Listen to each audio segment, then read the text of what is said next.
I mean, if this doesn't say it all, what does?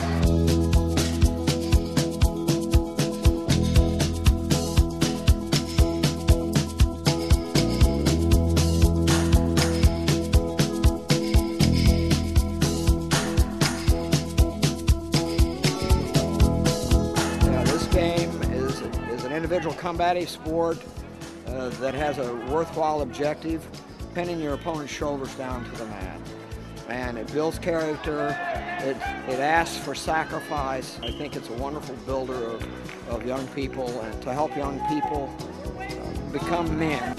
The difference between being good and being really good, maybe even great, is such an incremental difference of training and dedication and seriousness and believing in oneself. Wrestling is the oldest sport, as far back as we have recorded history. Roman emperor by the name of Marcus Aurelius, he was a very avid wrestler. William Howard Taft wrestled for Yale. There's not a tremendous amount of glamour or reward. People who gravitate towards this sport are doing it for very pure reasons. The first Eastern Intercollegiate Wrestling Association tournament was held a century ago in the University of Pennsylvania's Waitman Hall. Same year as Einstein's special theory of relativity, the Giants beat the A's in the Second World Series, and the first Nickelodeon opened in Pittsburgh. Founding members were Columbia, Yale, Princeton, and Penn. Columbia's wrestling traces back to a dual meet with Yale in 1903, and they've competed in every EIWA tournament since. Lion wrestlers include Nat Pendleton and Jimmy Cagney. 19 Eastern champs, more than 70 place winners, and Sheridan Award recipients Bob Sakavich and Todd Gilmore.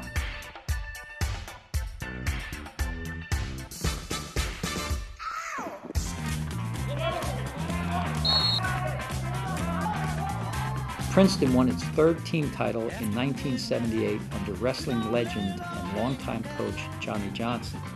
52 Tigers have captured individual Eastern crowns, and 5 reached the national finals, including champion Brad Glass and runner-ups Johnny Orr and Greg Parker.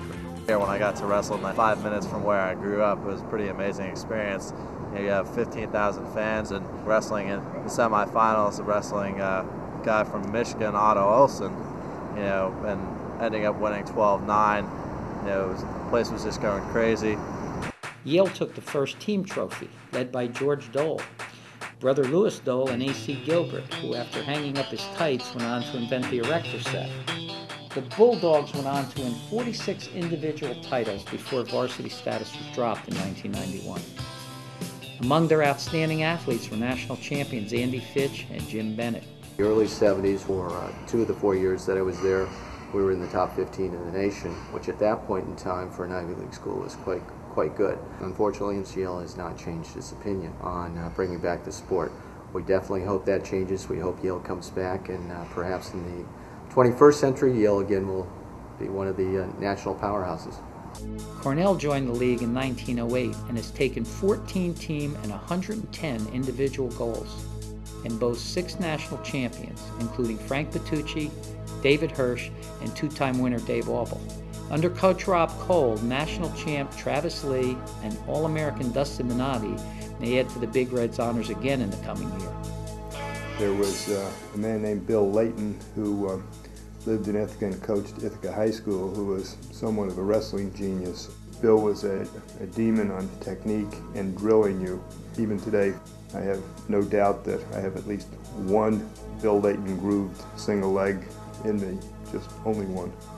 You learn a lot about yourself. There's probably no wrestler who hasn't had the experience of doing well in a match, and you're doing well, and then all of a sudden, whoop, and you're looking up at the lights. The first reaction may be this can't be happening to me.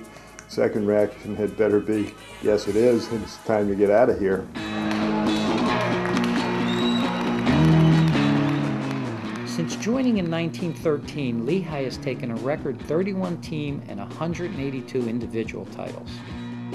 Beginning in 1911, grappling legend Billy Sheridan grew wrestling into a Pennsylvania powerhouse, bringing home 25 individual national champs and 41 years of coaching. A tradition that continued with Jerry Lehman, Thad Turner, and current coach Greg Strobel. Billy Sheridan, as he was ending his coaching career and Jerry Lehman was coming to Lehigh, the wrestlers used to go over and hug him, and it was just an emotional experience.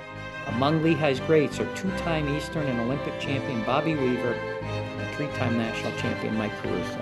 He was a personality, even in his undergraduate days. I can remember walking onto the mat at Lehigh and had called a tight one on the edge of the mat, and they booed and yelled and hollered, and Mike Caruso, who was on the mat, came over to me and he said, "Don't worry, Pascal, I'll pull you out of this one." And that was Mike. Other local legends include 5 two-time national champions, Ed Eichelberger, Mike Frick, Mark Lieberman, Darrell Burley, and the NCAA Outstanding Wrestler in 1934, Ben Bishop. One of the great traditions of the Easterns is that there is a Most Falls Award. It's named after the great legendary Lehigh coach, Billy Sheridan. Only up until 1975, no Lehigh wrestler had ever won it.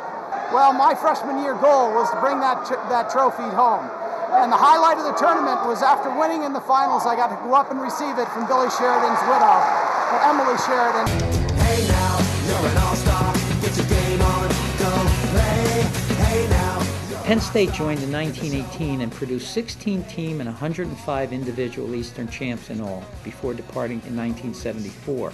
Their Eastern-based 8 national champions include Johnny Johnson and two-time winner Andy Motter.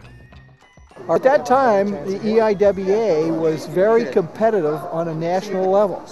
Our first 4 wrestlers were 4 of the best in the country.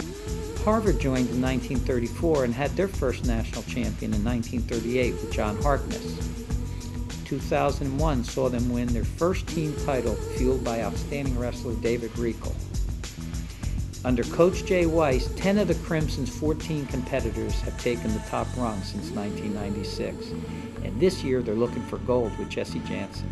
Call me blind, but I didn't see it coming. Everybody was running, but I couldn't hear nothing except for it was. I know it's because we are the youth of the nation. We are. Since joining in 1941, Army has produced two-time national champion Mike Natvik, two-time Eastern champ Nick Malden, and single-year Eastern winners Todd Messett, John Ripley, and Maurice Worthy. Desert Storm Commander General Norman Schwarzkopf wrestled for Army as a cadet.